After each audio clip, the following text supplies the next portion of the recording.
First ever factory outlet, Chandanagar, Mukunda Jewelers, opening soon. No making charges.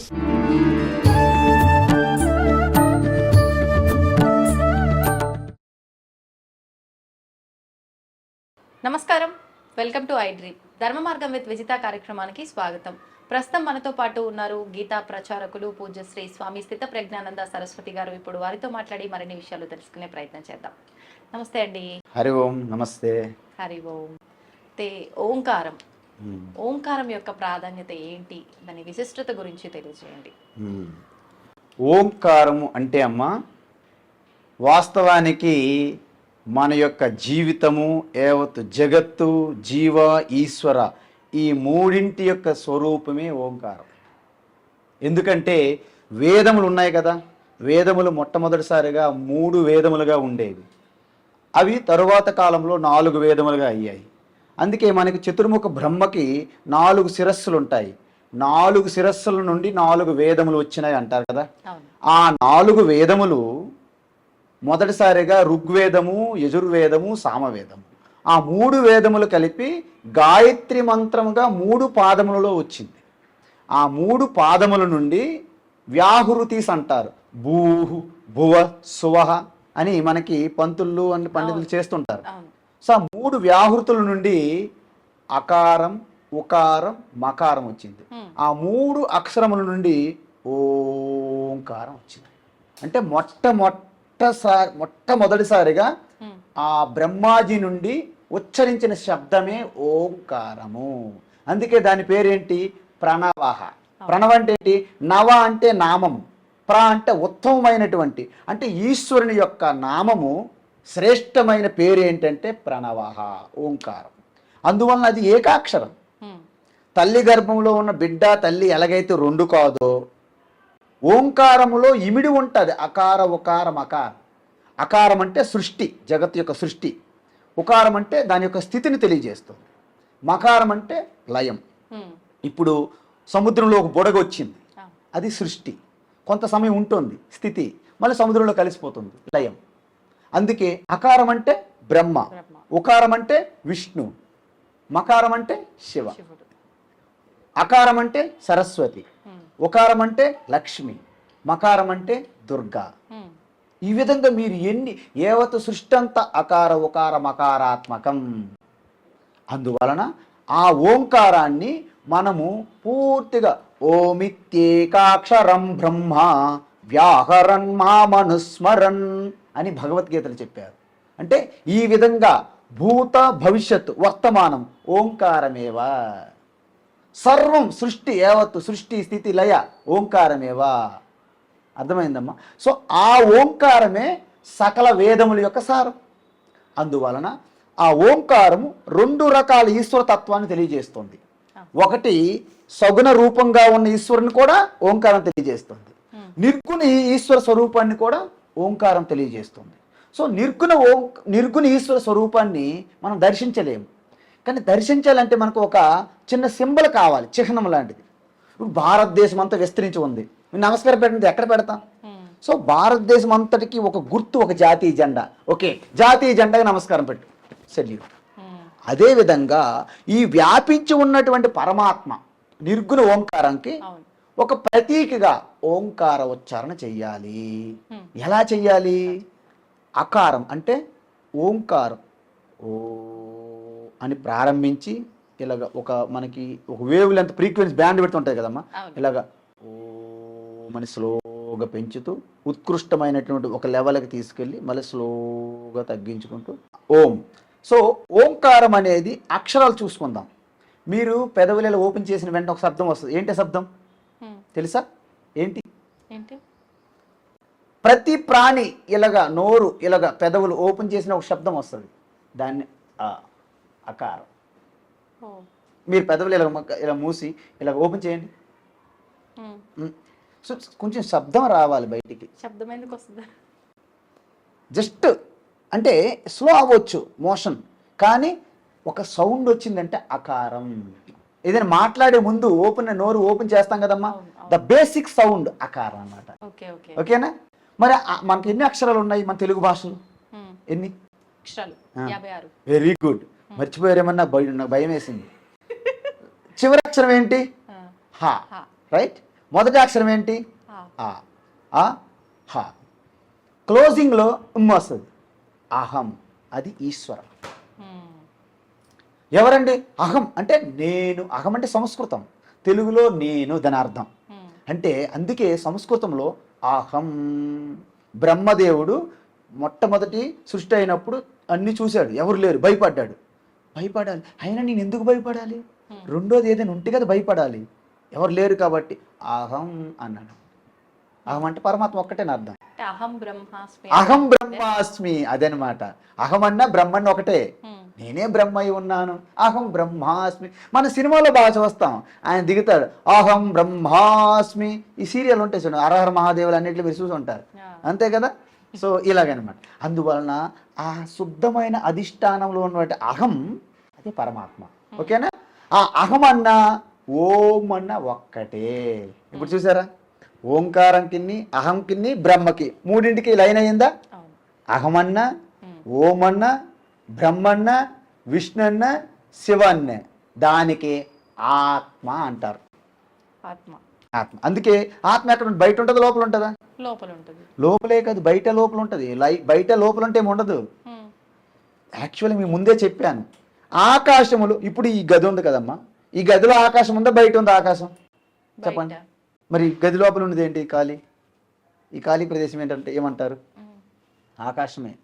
ఎలా? ఈ ఖాళీ ఆకాశం అంటే ఖాళీ ప్రదేశాన్ని ఆకాశం అంటారు. ఈ ఖాళీ ఉంది కదా, అవకాశం ఇస్తుంది అనమాట.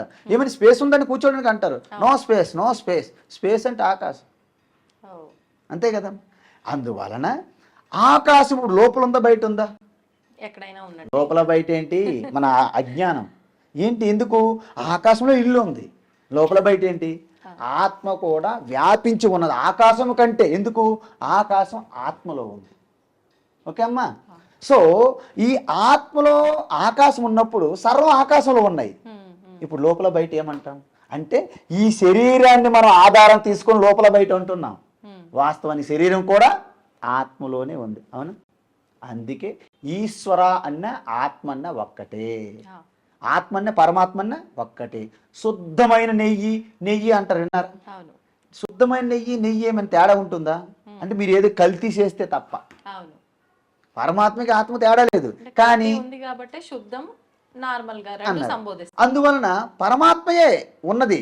కానీ ఆ పరమాత్మ కొంచెము ఈ మన వ్యక్తిగతమైనటువంటి రాగద్వేషాలు పెట్టాము కదా, అసూయ, రాగద్వేషము, ఒకరు బాగుపడితే చూడలేకపోవడం, చూసారా, కోపతాపాలు అన్నీ ఉంటాయి కదా.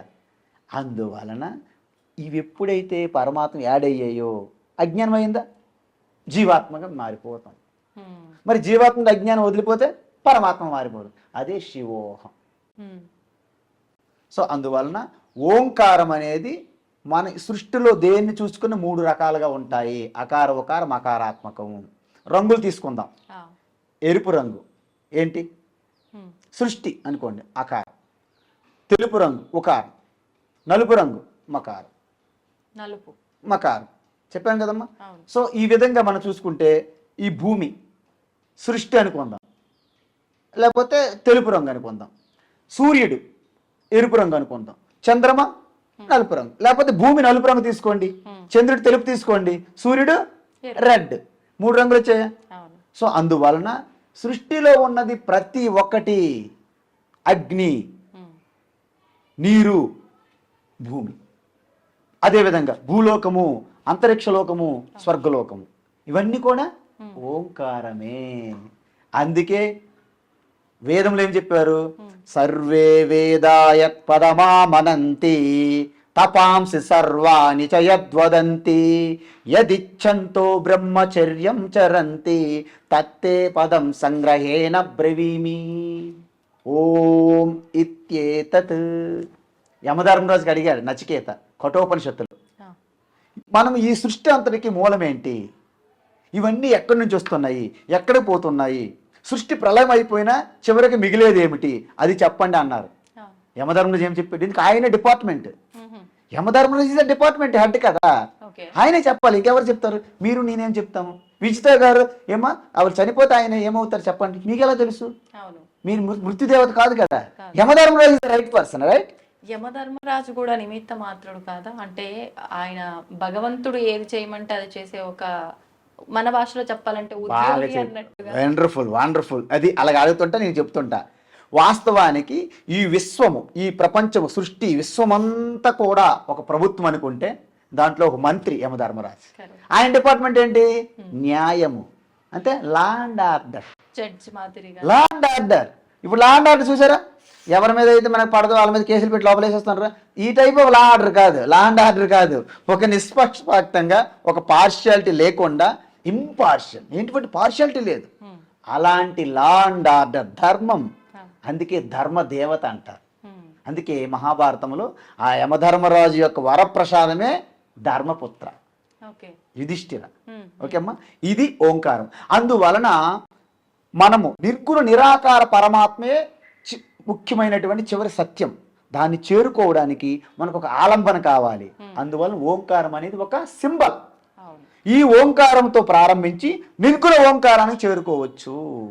అందుకే ఓంకారం మించినటువంటి మంత్రం కానీ, ఓంకారం 2 ఉన్నాయి. లక్కీగా ఏంటంటే పేరు ఓంకారమే, మంత్రం ఓంకారమే, అన్ని అలా ఉండవు.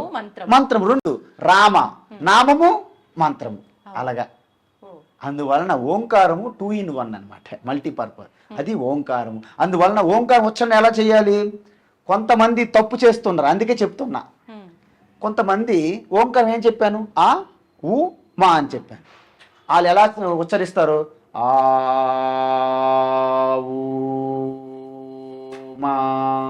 తప్పు. ఓకే, సరైన ఉచ్చారణ ఏంటంటే, ఎలాగైతే ముందే చెప్పాను, తల్లి గర్భంలో బిడ్డకి తల్లికి ఎలాగైతే వేరు చేయకూడదో, ఈ 3 ఒక అక్షరంగా ఇమిడి ఉన్నాయి, లోడ్ అయ్యి, మనం విడదీయకూడదు. ఆ ప్లస్ ఊ ఏమవుతుందమ్మా? గుణసంధి తెలుగులో ఓ అవుతుంది, అవునా? ఆ ప్లస్ ఊ ఓ, ఓమైందా? అందువలన ఓం అనాలి అంతే తప్ప ఆ ఊ మా అనకూడదు. వేరే జంతువులు అరుస్తాయి, అలాగా విడదీస్తే వేరే జంతువులు ఒక్కోసారి మన వీధుల్లో ఉంటాయి, ఆవు అని ఒక్కోసారి శబ్దాలు చేస్తుంటాయి, తప్పది. అందువలన కొంతమంది పెద్ద గురువులు కూడా ఆ ఊ మా తప్పు, విడదీయకూడదు. సరైన ఉచ్చారణ ఏంటి? ఓ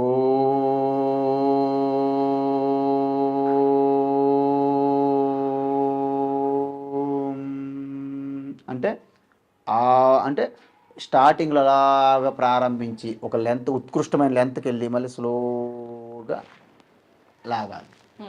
ఆ ఊ మా. ఆ అంటే స్టార్టింగ్, ప్రారంభం, సృష్టి, స్థితి ఊ, మళ్ళీ లయం మా. అందుకే దాంట్లో మీరు అన్నీ చూడవచ్చును. ఈ ఓంకారం చేయడం వల్ల ఎటువంటి ఫలితం ఉంటుంది? అంటే మనందరం కూడా, అంటే మనుషులందరూ ఆలోచించేది ఏంటి? ఏదో ఒక లాభ అపేక్ష ఆలోచించి ఏదైనా చేస్తాం కదా. మరి ఓంకారం చేయటం వల్ల ఏదైనా లాభం ఉందా? ఓంకారం సాధన అంటారు, ప్రణవ సాధన లేదా ఓంకార సాధన అంటారు. ఓంకార సాధన చేస్తూ నేనేదైతే ఓంకారం ఏ విధంగా ఉచ్చరించాలని చెప్పామో అంత పవిత్రతతో, అంత శౌచముతో, శుభ్రతతో మీరు చాలా నిఖచ్చిగా, నిష్ఠతో ఓంకార సాధన చేస్తే దీంట్లో 2 రకాలు ఉన్నాయి.